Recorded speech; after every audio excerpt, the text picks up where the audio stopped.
give some updates about my study on Ramayana. Okay, I told you that I have been studying Ramayana. I mean, reading Ramayana in original Sanskrit.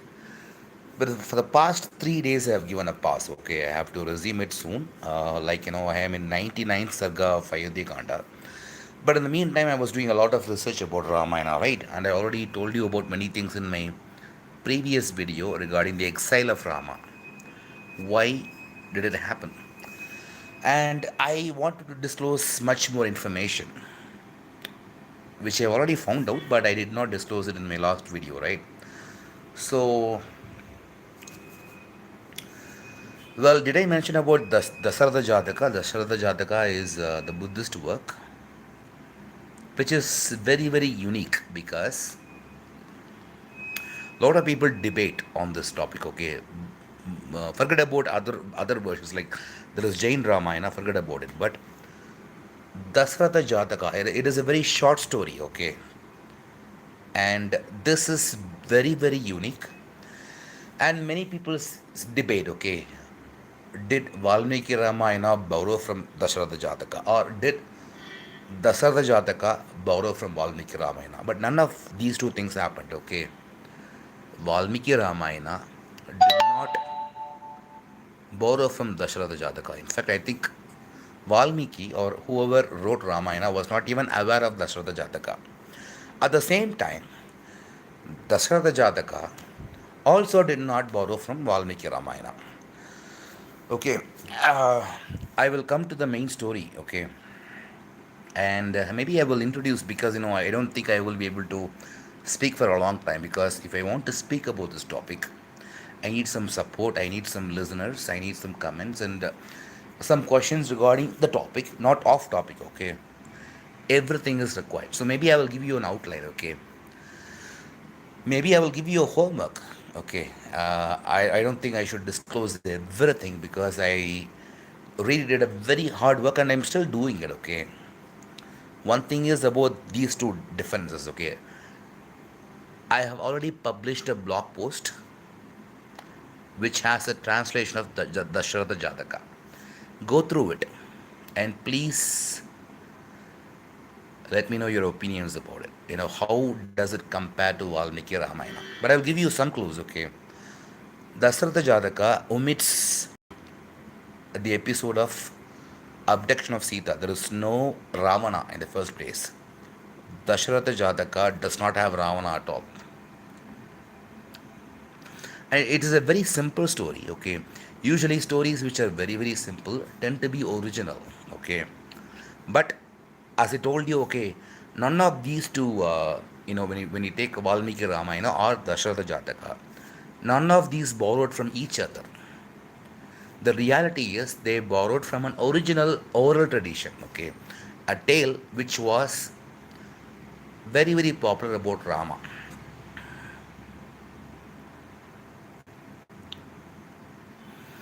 Okay, Shadow Gaming YT. I don't have to reply. I can just say hi. I think because you sent four,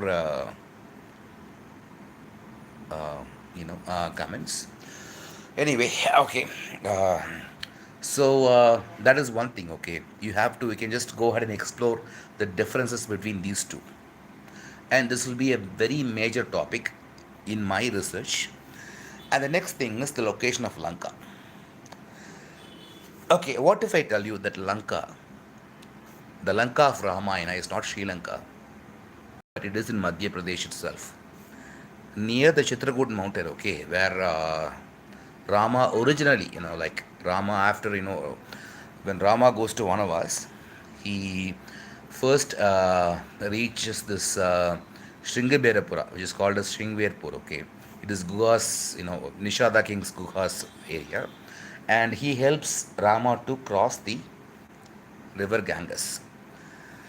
He crosses the river Ganga and then he goes to Bharadwaja's ashram, which is located on the confluence of Yamuna and Ganga. So he has to travel eastwards, okay. And then Bharadwaja suggests him to go to Chitrakoot mountain. So until this, everything is very, very clear, okay. The path of Rama, okay, when he goes to Vanavas, until this, everything is clear. and there are many excellent sources. Okay, I have studied more than like 4 to 5 works on the argument that states that the Lanka of Valmiki Ramayana is not located in Sri Lanka. It is in Madhya Pradesh. Very close. There is something called Chota Nagpur Plateau. I will talk about this, okay? And this is very impressive. And then there is another thing, okay? This is one area, okay? The first area of my research is Dasharatha Jataka, okay?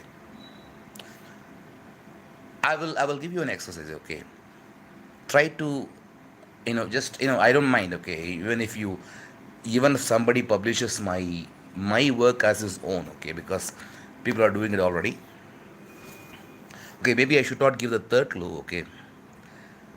The third clue is a very important clue, okay?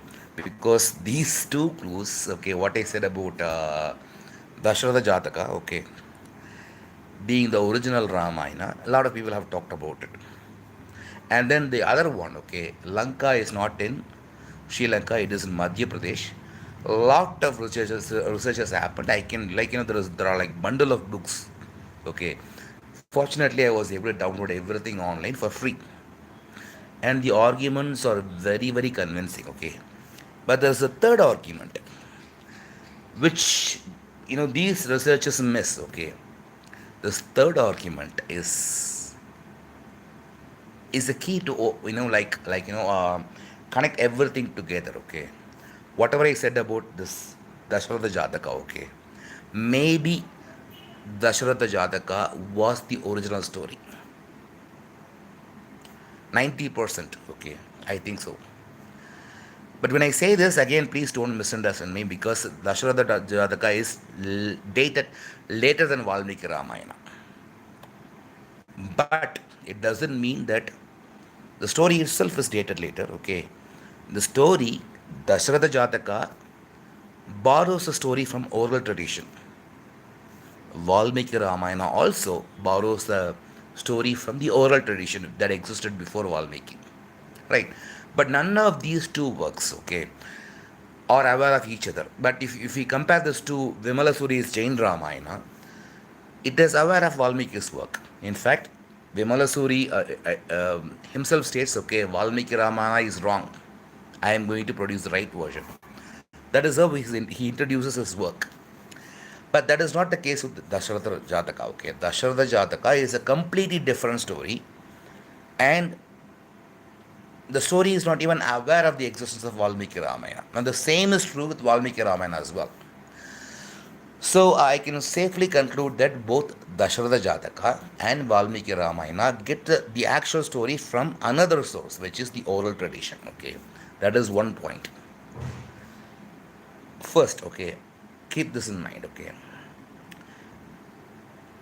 and there is an interesting aspect about Dasharatha Jataka. You can read it for yourself. Okay, it does not include the abduction of Sita. There is no Ravana at all. Ravana is completely absent. Ravana, it only talks about Rama's exile. Okay, he is very faithful to his father's orders. He goes for exile, and then after 12 years, 12 years is the time in Dasharatha Jataka, not 14 years. Okay, after 12 years, he regains the kingdom and he rules Ayodhya. And it is not Ayodhya actually; it is Benares. But I think there is a mistake in Dasharatha Jataka. Okay, it is actually Ayodhya because we have much more proof regarding that. Okay, much more. I think Rama actually ruled Ayodhya, not Benares. So yeah, there might be mistakes in both ends. Okay, I'm not telling you this. Dasharatha Jataka might derive from a source which was original, but still, it doesn't mean that Dasharatha Jataka does not have any kind of errors or anything like that. Okay, I will come to it because those things are very what do you call, very minute. Okay, the other thing that I said told you, okay, about this. Okay, the location of Lanka. Lanka is not Sri Lanka at all. Lanka is in Madhya Pradesh. I am completely convinced after doing a lot of research. Okay. So now the first thing is, as I said, the original Ramayana did not have the abduction of Sita, and there was no Ravana in the first place. And then In Valmiki Ramayana, according to Valmiki's intentions, okay, he wanted to show, I mean, when he wrote Ramayana, when he spoke about Lanka, the Lanka that he had in mind was not located in Sri Lanka, it was located in Madhya Pradesh. We have enough evidences to prove that as well, okay. And I can also tell you one more thing, okay. I'll give you one more clue. Probably Ravana did not meet Rama at all. Rama and Ravana probably did not even know each other. That is my third research. And as I told you, there is a missing point. Okay, you can find a lot of resources about this. The Dasharatha Jataka being the original first thing, and Lanka situated in Madhya Pradesh. But the third is a suspense. Okay, because I won't reveal the third, okay? Because the third, if I reveal, because that is my key point of my research, right? All these people have done their own research. My own job is to bring the third clue inside, okay? And I will do it shortly, okay? It's a short video, guys. I think so far it is 11 minutes. This is the only thing that I want to update. Please stay tuned. My research is going to be suspense, okay? Because I really, really want to prove it. And I think I will do it. Because I'm very, very close. That is why I chose to read the Ramayana in original, because when I read it in original, it gives me much more exposure, right? First of all, it gives me familiarity. Now I can confidently speak about, and I will continue to read Ramayana again, okay? I will resume reading Ramayana. I have paused the actual reading for the last 3 days only, okay? So far I'm in 99th Sarga of Ayodhya Kanda. But already, I know the structure of Ramayana, how, the language of Ramayana, in everything, okay? In fact, it gives me a clear idea. So let us see, guys, okay? This is all I have. Thank you very much for watching. If at all you are watching, if you have watched from the beginning till now, thank you very much. Bye.